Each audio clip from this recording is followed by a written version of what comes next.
Hello guys, எல்லாருக்கும் வணக்கம். இன்றைக்கி வந்து ஒரு டாபிக் பற்றி ஷேர் பண்ணலான்ட்டு இருந்தேன்.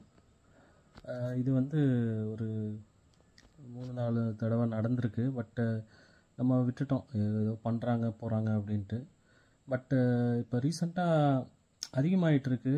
மக்கள் வந்து ஒரு அவேர்னஸ் இல்லாமல் இருக்காங்க. ஸோ இந்த பதிவு பண்ணலான்ட்டு இருக்கேன். என்ன பற்றினா கேலிப்ரேஷன் பற்றி தான்.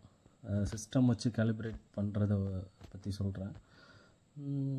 இது வந்து என்னென்னா, நம்மளும் வந்து இருக்கிற இடம் தெரியாமல் இருந்துட்டு போயிடணும், நம்ம பார்த்துக்கலாம், சேல்ஸு நம்ம ப்ராஜெக்ட் ஒர்க் அந்த மாதிரி போயிடலான்ட்டு இருந்தேன். பட் அகெயின் வந்து ஒரு அவேர்னஸ் இல்லாமல் போயிட்டுருக்கிறதுனால இதை நான் பதிவிடுறேன்.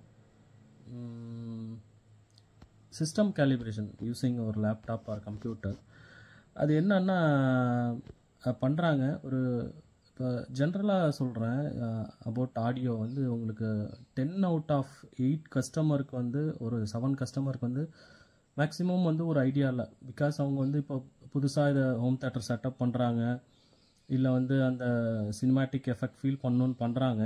பட் ஆனால் அவங்களுக்கு ஒரு டெக்னிக்கலாக தெரியாது. ஈவன் நமக்குமே வந்து ரொம்ப டெக்னிக்கலாக தெரியாதுன்னு வச்சுக்கோங்களேன். பட் அவங்களுக்கு ஒரு லேமன் மாதிரி இருப்பாங்க. பட் ஒரு சில ஒரு 2-3 out of 10 வந்து 2-3 பேர் ரொம்ப டெக்னிக்கலாக தெரிஞ்சவங்க. ஈவன் நம்மளை விட அவங்க சொல்லுவாங்க, சார் இது வந்து இப்படி இருக்குது அப்படி இருக்குன்னு. நமக்கே ஆச்சரியமாக இருக்கும், பரவாயில்லையே ஒரு கஸ்டமராக இருந்துட்டு இவ்வளோ விஷயம் தெரிஞ்சிருக்காங்க அப்படின்ட்டு. ஸோ அந்த ஒரு 7-8 கஸ்டமர்ஸ் பற்றி தான் நான் சொல்கிறேன். அவங்களுக்கு எப்படின்னா ஒரு very good sound quality achieve பண்ணணுன்னு நினைக்கிறாங்க, கேலிப்ரேஷன் பண்ண அச்சீவ் பண்ணலான்னு நினைக்கிறாங்க. அது வந்து என்னென்னா, இப்போ வந்து ஒரு ப்ரொஃபஷ்னல் ஆர் டெக்னீஷியன் என்ன பண்ணுறாங்கன்னா, அவங்களுக்கு இது நான் ரீசெண்டாக உள்ள 2 எக்ஸ்பீரியன்ஸ் பற்றி சொல்கிறேன். அவங்களுக்கு வந்து ஆக்சுவலாக தெரியல, ஆனால் என்ன பண்ணுறாங்கன்னா, நான் வந்து கேலிப்ரேஷன் பண்ணுறேன் அப்படின்ட்டு லேப்டாப் வச்சு அந்த மாதிரி பண்ணுறாங்க. நம்ம வந்து 2-3 லாஸ்ட்டாக கஸ்டமர் வந்து கூப்பிட்ருந்தாங்க, நம்ம போய் பார்த்தோம். அவங்க அங்கே அந்த இடத்துல சிஸ்டம் கேலிப்ரேஷன் பண்ணியிருக்காங்க. நம்ம பார்க்கும்போது என்னென்னா அப்படியே நார்மலாக தான் இருக்குது. ஆனால் கஸ்டமர் பரவாயில்ல, நல்லாயிருக்கு சார் அப்படின்றாங்க. நம்ம வந்து நான் ட்வீக் பண்ணி மேனுவலாக பண்ணியிருக்கேன், அதுக்கப்புறம் இது நல்லாயிருக்கு சார் அப்படின்றாங்க. ஸோ அப்போ என்ன சார் அவங்களுக்கு சிஸ்டமில் பண்ணாங்க, லேப்டாப் வச்சு இல்லை சார் வச்சு பண்ணாங்க, அந்த இது கிராஃப்லாம் காட்டினாங்க, ஆனால் வந்து எங்களுக்கு எதுவும் தெரியல அப்படின்னாங்க. They charging so much, like 10,000 or 15,000 இதுக்கு சார்ஜ் பண்ணுறாங்க. என்னென்னா நம்ம வந்து இப்போ நான் லாஸ்ட்டாக என்ன பண்ணேன்னா, ஒரு கஸ்டமர் மாதிரியே நான் கால் பண்ணி கேட்டிருந்தேன், இது மாதிரி இது எப்படி சார் பண்ணுறது என்னென்னு. அவங்க என்னன்னா அந்த அவுட்டர் ஐடியா சொல்கிறாங்க, உள்ள டெக்னிக்கலாக ஒரு அந்த டார்கெட் கர்வ் எப்படி அச்சீவ் பண்ணுவீங்க அப்படின்னு கேட்டால் அவங்களுக்கு தெரியல. அதை இப்போ ஓகே மெஷர் பண்ணுறாங்க. இது யார் வேணால் பண்ணலாம். ஒரு சிஸ்டம் வச்சுட்டு ஒரு REW சாஃப்ட்வேர் டவுன்லோட் பண்ணிவிட்டு நீங்கள் அந்த ஸ்வீப் டெஸ்ட் இருக்கும், pink noise or white noise நீங்கள் செக் பண்ணிங்கன்னா அந்த கிராஃப் வந்துடும். அது நார்மலாகவே வந்துடும், அது யார் வேணால் பண்ணலாம். ஆனால் அந்த கர்வை எப்படி அட்ஜஸ்ட் பண்ணுறது, அதை வந்து நீங்கள் வந்து அந்த ரெசனன்ஸு, உங்களுக்கு ரூம் ரெஸ்பான்ஸு, ரூம் மோட்ஸ்லாம் எப்படி சேஞ்ச் பண்ணுறீங்க, அது வந்து பேஸ் எப்படி வந்து நீங்கள் ஃப்ளாட்டாக கொண்டு வரீங்க, align to the front left and right main speakers, அந்த மாதிரின்னா அவங்களுக்கு தெரியல. ஸோ ஸ்டில் வந்து தே ஆர் ஏபிள் டு அவங்க கேலிப்ரேஷன் பண்ணி தராங்க. எனக்கு ரொம்ப ஆச்சரியமாக போயிடுச்சு. இது வந்து கிட்டத்தட்ட ஒரு ஸ்கேம் மாதிரி தானே. எதுக்கு வந்து இப்போது பண்ணுறாங்க? இப்போ என்னென்னா, ஒரு கஸ்டமர் இருக்காங்கன்னா, நம்மளை விட வந்து ஒரு அப்பா வயசில் இருக்கவங்கள நம்மளை சாருன்னு சொல்லி கூப்பிட்றாங்க. அது வந்து நமக்கு கிடையாது இல்லையா? நம்ம தனிப்பட்ட ஒரு பர்சன் கிடையாது. நம்ம செய்கிற அந்த ஒரு டெக்னிக் ஆர் தொழிலுக்கான மரியாதை தான் அது. ஸோ அதை வந்து தப்பாக யூஸ் பண்ணுறாங்க. என்ன சொல்ல வரேன்னா, நீங்கள் 10 ரூபா வாங்குற இடத்துல 15 ரூபா வாங்கிக்கிங்க, கரெக்டாக கேலிப்ரேட் பண்ணி கொடுத்துருங்க, இல்லை ரெஸ்பாண்ட் பண்ணி அதை பண்ணி கொடுத்துட்டிங்கன்னா இட்ஸ் ஃபைன். அது உங்கள் டேலண்ட்டுக்கு கிடைக்கிற வெகுமதி அந்த மாதிரி வச்சுக்கலாம். ஆனால் ஸ்டில் வந்து அது பற்றி பேசிக் ஐடியா தான் இருக்குது உங்களுக்கு. ஆனால் நானும் பண்ணுறேன், ஏதோ 10ஓட 11 பண்ணுறேன், அது காசுக்காக பண்ணுறது. It's so annoying. எனக்கு எப்படின்னா, நான் 2-3 வாட்டி இதை பற்றி பேச வேணாம்னு நினச்சிட்டு இருந்தேன். But it is increasing. So இதை நான் என்ன சொல்லுவேன்னா, கஸ்டமரை தான் நான் குறை சொல்லலாம். ஏன்னா நீங்கள் வந்து காசு ஸ்பெண்ட் பண்ணுறீங்க, நல்ல சவுண்ட் குவாலிட்டி என்ஜாய் பண்ணணும்னு நினைக்கிறீங்க. பட் நீங்கள் வந்து இதுக்கு சிஸ்டத்துக்கு முன்னாடி எப்படி இருந்துச்சு, இப்போ எவ்வளோ டிஃப்ரென்ஸ் இருக்குது, அவங்க என்னென்ன பண்ணுறாங்க கேளுங்க, உட்காந்து கேளுங்க. பண்ணுறாங்கன்னா calibration system calibration is not easy. அவங்க வந்து பண்ணிட்டு ஒரு 1 or 2 ஹவரில் போகிறாங்கன்னா நம்ப முடியல. ஏன்னா it will take at least 2 or 3 days to achieve. And one more thing வந்து கேலிப்ரேஷன் வந்து உங்களுக்கு நார்மலாக ஆடிசி கேலிப்ரேஷனே இஸ் இனஃப்.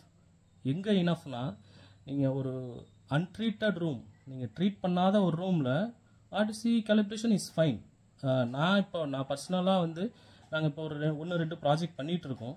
அங்கெல்லாம் பார்த்தீங்கன்னா அக்வஸ்டிக்கலி ட்ரீட்டட் ரூமில் பேஸ் ட்ராப்லாம் வச்சு ரூம் மோட்ஸ்லாம் ஃபைன் பண்ணி நாங்கள் அதில் தான் சிஸ்டம் கேலிப்ரேஷன் பண்ணுறோம். ஏன் அங்கே பண்ணுறோன்னா அங்கே ஆடிசி கேலிப்ரேஷனை விட மச் மோர் நீடட் கேலிப்ரேஷன் தேவைப்படுது.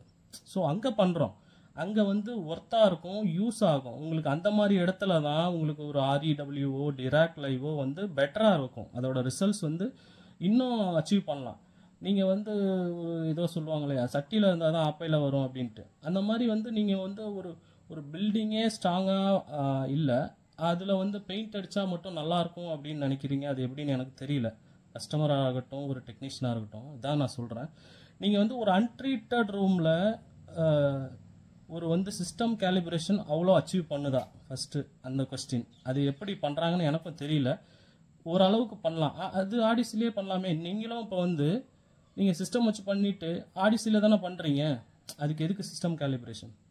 உங்களுக்கு அந்த அளவுக்கு ஸ்வீப் டெஸ்ட்டில் வந்து நீங்கள் வந்து ரூம் மோட்ஸ்லாம் கரெக்ட் பண்ணுறீங்களா என்னன்னு எனக்கு தெரியல. ரெசனன்ஸ்லாம் எப்படி ட்ரீட் பண்ணுறீங்கன்னு தெரியல வித்தவுட் நீங்கள் அன்ட்ரீட்டட் ரூமில்.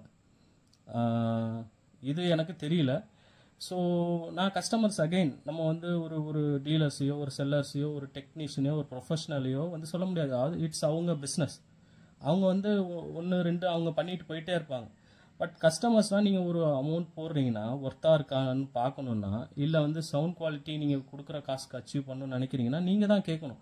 சார் ஒரு பிரதர் இதில் எப்படி இருக்குது, நீங்கள் இதை எப்படி அச்சீவ் பண்ணுறீங்க, இல்லை வந்து உட்காந்து பாருங்கள். அந்த நார்மலாக நீங்கள் உங்களுக்கு நார்மல் வித்தவுட் கேலிப்ரேஷனுக்கு எப்படி இருக்குது, வித் கேலிப்ரேஷன் எப்படி இருக்குது அப்படின்னு பாருங்கள். பார்த்துட்டு அதுக்கப்புறம் டிசைட் பண்ணுங்கள். ஏன்னா ஒன்றுமே தெரியாமல் அவங்க பண்ணியிருக்காங்க, இது வீடியோவில் பார்த்துட்டு இந்த கேலிப்ரேஷன் பண்ணால் நல்லா இருக்குமோ அப்படின்னு பண்ணுறது தெரியல. அதான் இதில் ப்ராப்ளம் என்னென்னா, அவுட் ஆஃப் 10 பேரில் ஒரு 7 பேருக்கு அந்த ஐடியாவே கிடையாது. கஸ்டமர்ஸ்க்கு நான் சொல்கிறேன். ஸோ அண்டு நாம் டெக்னீஷியன்ஸ்க்கெலாம் பண்ண முடியாது. இட்ஸ் அவங்க பிஸ்னஸ். அவங்க வந்து எது வேணால் பண்ணலாம். சரிங்களா? இது ஏன் கீப் ஆன் ரிப்பீட்டிங்னு தெரில. நம்ம வந்து நம்மளை இப்போ என்னமோ நம்ம யூடியூப்பில் இருக்கிறதுனாலயா, இல்லை ஒரு டெக்னீஷியன் ஒரு 4 பேருக்கு தெரிஞ்சதுனால நமக்கு எல்லாம் தெரிஞ்ச மாதிரி கஸ்டமர்ஸ் நினச்சிக்கிறாங்க. பட் நமக்குமே கொஞ்சம் தான் தெரியும் இல்லையா? அதை வச்சுட்டு நம்ம தெரிஞ்சால் தெரியுதுன்னு சொல்லலாம். இல்லைன்னா நீங்கள் நார்மல் கேலிப்ரேஷனே பண்ணி கொடுக்கலாம். சும்மா ஒரு காசுக்காகவோ இல்லை நம்ம வந்து அடுத்த ஸ்டெப் போகணுன்றதுக்காகவோ டோன்ட் ப்ளே வித் கஸ்டமர்ஸ். அதுதான். உங்களுக்கு இது வெறும் பேப்பர், ஆனால் இது வரைகிறது எவ்வளோ கஷ்டம் தெரியுமா? ஃபர்ஸ்ட் இன்ட்ரெஸ்டிங்காக கதை பிடிக்கணும். ஸ்டிப்ஸ் எவ்வளோன்னு கணக்கு பண்ணி பேனல் பிரித்து லேஅவுட் போட்டு டயலாக் எழுதி அதுக்கு பபிள் ஸ்பேசிங் பண்ணி அதை பென்சில் ஸ்கெட்ச் பண்ணி அதை இங்க் பண்ணணும். அதுக்கு மேலே ப்ரஷ். ஒரு ஸ்ட்ரிப் வரைய எவ்வளோ நேரம் ஆகும் தெரியுமா உங்களுக்கு? நான் சொல்ல வரேன். இதை நான் இன்னும் இன்டெப்த்தாக அடுத்த வீடியோவில் நான் சொல்லலான்ட்டு இருக்கேன். இது கொஞ்சம் ஃபியூ டவுட்ஸ்லாம். ஸோ இன்றைக்கி சண்டே கொஞ்சம் ஃப்ரீ டைம் இருந்துச்சு, ஷேர் பண்ணுறேன். Thank you guys. பார்த்து எது ஒர்த்து இல்லை, இது இந்த ரூமுக்கு தேவையா இந்த சிஸ்டம் கேலிப்ரேஷன் பார்த்து டிசைட் பண்ணிவிட்டு பண்ணுங்கள். Thank you guys. Have a good day.